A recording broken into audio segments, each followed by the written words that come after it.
So my mom loves me a lot because I don't know. She just tells me she loves me a lot, and I love her back because she's not like those parents who kick out the LGBT teenagers. I'm lucky. I'm like one of those kids who did not get kicked out because I don't know where I would be right now. On another note, I didn't want to get emotional. Anyways, to my youth group, let's see. I told them basically what I'm telling you guys, except it was in more depth and I had more notes to look at. I played in.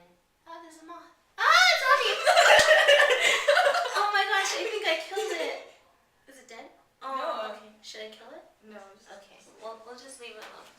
Sorry. I reacted. Huh? Yeah? What? Okay. Gosh, John. Anyways, interrupted. Anyways,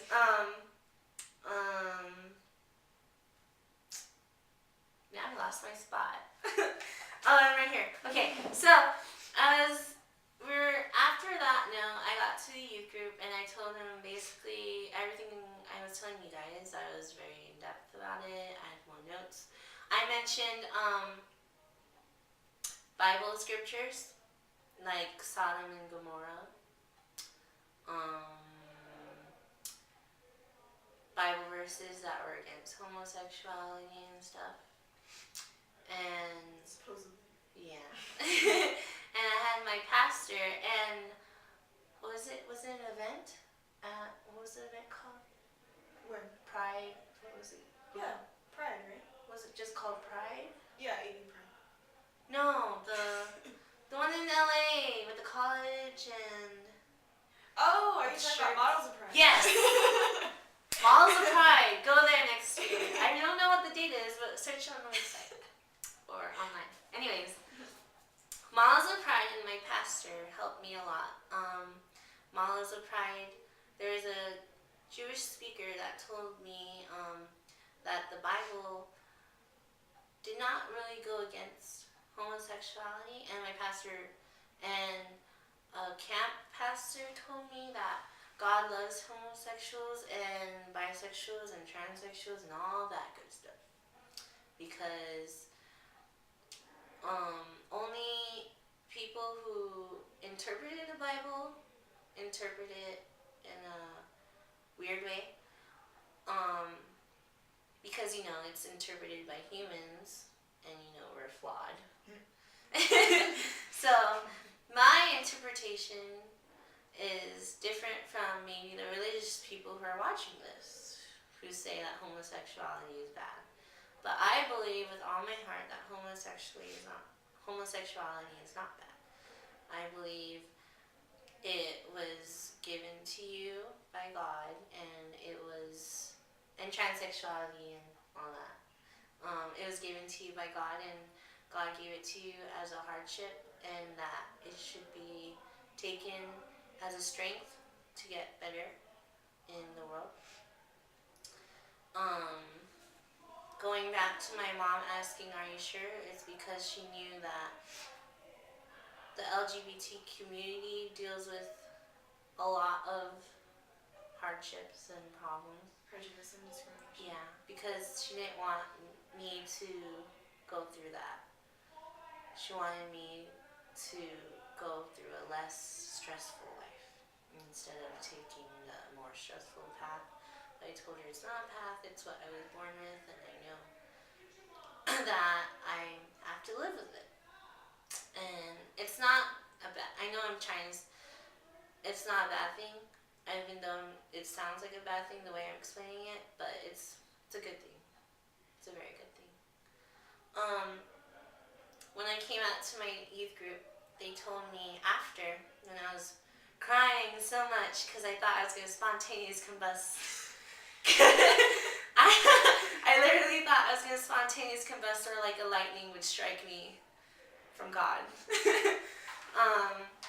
But they said I was very in inspirational.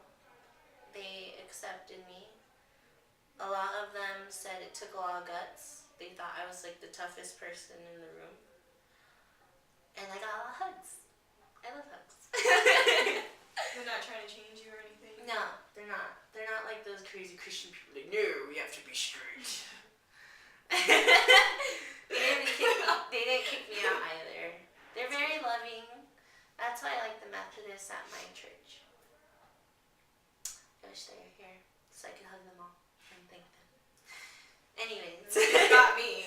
Huh? You just got me. But you're good too. Oh my gosh. Anyways, okay. So, I had struggles like any teenager or adult or any LGBT person would deal with.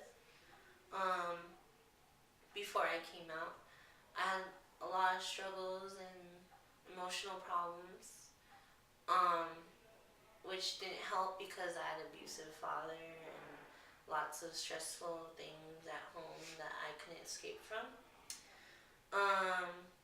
During that time, I regretted telling my mom, who is the sweetest person in the world.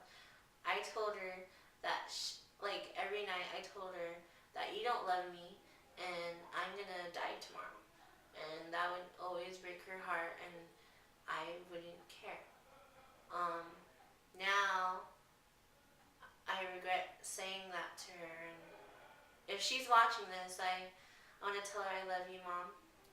And I'm sorry for everything. I didn't mean to say those things. I was going through a lot of things. And I want to hug you. And I'm crying now because I'm trying not to. But anyways. I dealt with depression. I was and still am suicidal. But unlike before, I have things to prevent me from committing suicide. I'm trying to make sure suicide goes away because it's like an evil little bug that doesn't leave you alone. It always tries to tempt you, saying, "Oh, you must die because you're a bad thing, you're a bad sin," and stuff, you know, those weird thoughts and stuff.